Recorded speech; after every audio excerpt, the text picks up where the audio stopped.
Tuhan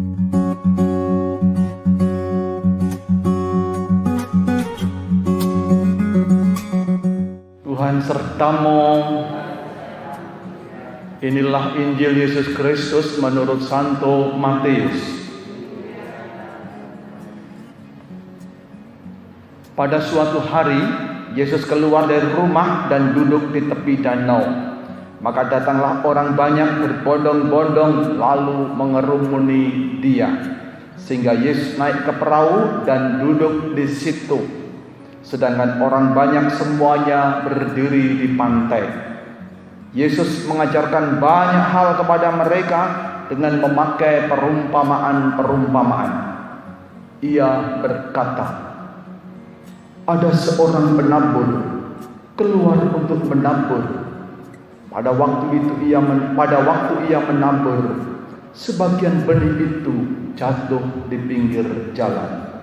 Lalu datanglah burung-burung dan memakannya sampai habis. Sebagian jatuh di tanah yang berbatu-batu, yang tidak banyak tanahnya.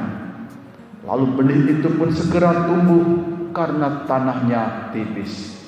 Tetapi sesudah matahari terbit, layulah tumbuhan itu dan menjadi kering karena tidak berakar. Sebagian lagi jatuh di tengah semak duri, lalu makin besarlah semak itu dan menghimpitnya sampai mati. Dan sebagian jatuh di tanah yang baik, lalu berbuah. Ada yang 100 ganda, ada yang 60 ganda, ada yang 30 ganda. Barang siapa bertelinga untuk mendengar, hendaklah ia mendengarkan. Demikianlah Injil Tuhan.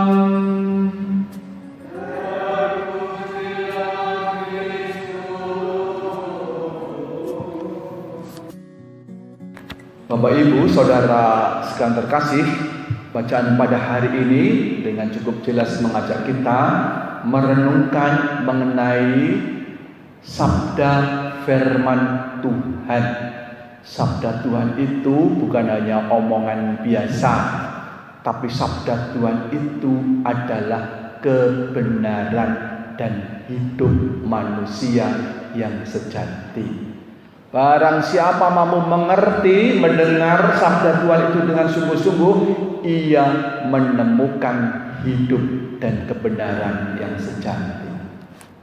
Bapak Ibu, Saudara sekalian terkasih, kalau kita merenungkan sabda ini, dan lebih-lebih kalau dalam perikop yang panjang, tadi saya ambil yang singkat, kita ini manusia memang agak aneh. Anehnya apa?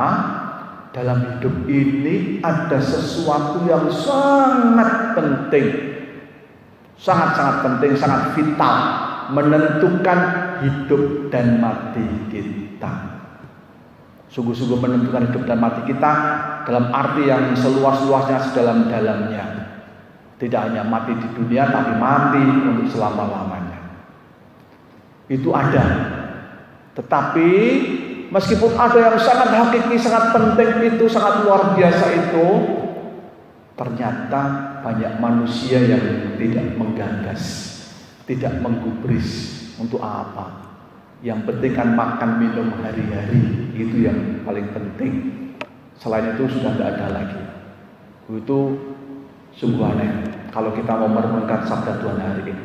Dan oleh sebab itu dalam ayat perikop yang panjang dikatakan, kamu itu melihat tetapi tidak pernah melihat sungguh-sungguh. Kamu itu mendengar tapi juga tidak mendengar sungguh. Tidak pernah mengerti apa yang sesungguhnya terjadi. Tidak mengerti apa yang kamu perbuat itu. Kamu perbuat itu hanyalah sia-sia kalau kamu tidak mengerti kebenaran sabda Tuhan. Baik Bapak Ibu, itu catatan pertama. Bagaimana kita manusia itu dalam hidup ini sesungguhnya ada yang sangat penting, yaitu sabda Tuhan, yaitu kerajaan Allah. Tapi kita sering entah tidak tahu, entah tidak gagas, tidak gubris. Tadi kalau dalam Injil dikatakan kedegilan hati kita, tidak mau terbuka, tidak mau tahu. Tapi kita lebih cenderung asik dengan dunia yang fana ini. Yang kedua, Bapak Ibu Saudara sekalian terkasih, mau dikatakan mengapa sabda itu tidak berkembang? Firman kehidupan itu tidak tumbuh dalam hati manusia, dalam hati kita semua. Memang utamanya kita tidak mengerti tadi, tidak mengerti dalam arti yang luas, Bapak Ibu. Tidak hanya teori tapi mudeng, biar ternyata ada harta yang luar biasa dalam hidup ini. Nah, itu tidak banyak orang yang sampai ke sana menemukan harta yang tak ternilai, itu tidak banyak. Maka dasarnya memang mengerti, menemukan harta itu. Karena tidak mengerti, ya akhirnya sabda itu tidak tumbuh dengan baik. Ada dua yang tidak mengerti ini, dua golongan. Satu, orang karena tidak mengerti, karena tidak percaya tadi, kemudian kalau ada aniaya, beban, penderitaan, kesusahan di dunia ini, ia kemudian khawatir, takut, dan akhirnya binasa. Seperti COVID-19 yang sedang melingkupi seluruh dunia ini, kita banyak sekali yang ketakutan, paranoid, sungguh-sungguh takut. Padahal Yesus sudah berpesan, jangan takut terhadap apapun. Orang-orang yang tidak mengerti sungguh-sungguh, ya memang kita tidak harus gegabah, nekat, tapi dalam konteks ini, dalam konteks sabda, kita tidak perlu takut apapun juga. Karena apa? Karena memang yang dapat membunuh diri kita sesungguhnya hanya Tuhan dan diri kita sendiri. Binatang atau virus atau orang jahat musuh kita, apapun itu bencana, tidak akan membunuh kita kalau kita tidak bersalah. Kalau kita sudah hidup baik, hidup sehat, kalau tiba-tiba mati, ya percaya saja Tuhan akan menerima hidup kita. Itu yang pertama, orang tidak mengerti sehingga hidup dalam ketakutan terus-menerus. Meskipun tidak ada virus, nanti ketakutannya pindah. Entah itu takut ancaman, takut bencana, takut macam-macam. Tidak akan pernah hilang, ya, akan mengancam, menentukan hidup manusia itu terus. Yang kedua, sabda itu, firman kebenaran tidak berkembang karena manusia jatuh dalam iming-iming godaan dunia ini. Dunia ini seolah-olah hebat, luar biasa, menyenangkan, membahagiakan. Ya memang ada, dunia ini membahagiakan, menyenangkan, tetapi boleh dikatakan itu hanya sementara. Sebentar saja sudah hilang. Kalau tidak, kita sudah akan bosan. Apa aja, sampai narkoba aja kalau itu dituruti, Bapak Ibu, itu kan yang paling nikmat itu kan, misalnya narkoba itu kalau dituruti ya binasa. Apapun, makanan kalau dituruti saya enak-enaknya akan menjadi penyakit dan membuat binasa. Maka penikmatan kebahagiaan dunia ini dalam tanda petik hanyalah semu dan sementara. Maka hati-hati jangan tergoda oleh iming-iming dunia ini. Bagi orang yang mengerti sungguh-sungguh, kebahagiaan itu tidak terletak di dunia ini, tetapi terletak hanya kepada Tuhan.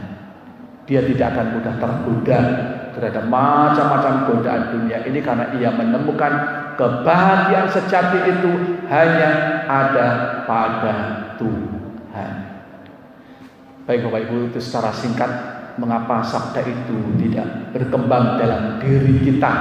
Karena satu, kita takut terhadap macam-macam ancaman, bahaya, derita, beban, kesusahan, dan macam-macam. Dari sisi lain, kita mudah jatuh dalam iming-iming godaan dunia yang menggiurkan, mempesona kita, sehingga kita entah lupa atau tidak mengerti sebenarnya ada kebahagiaan yang jauh melebihi itu semua. Baik, oleh sebab itu Bapak Ibu Saudara terkasih, marilah kita mohon kepada Tuhan. Semoga dalam hidup ini pertama-tama kita sadar, mengerti ada sesuatu yang sangat penting, yang sangat luar biasa, yaitu sabda Tuhan, yaitu kerajaan Allah yang menentukan kebahagiaan, keselamatan hidup kita. Dan oleh karena itu kita diajak untuk berjuang menumbuh kembangkan kerajaan Allah itu dalam hidup ini. Jangan sampai tertipu oleh tipu daya dunia ini, baik dengan ancamannya, dengan penderitaan dan bebannya, ataupun dengan iming-iming godaan yang menggiurkan apapun itu. Amin.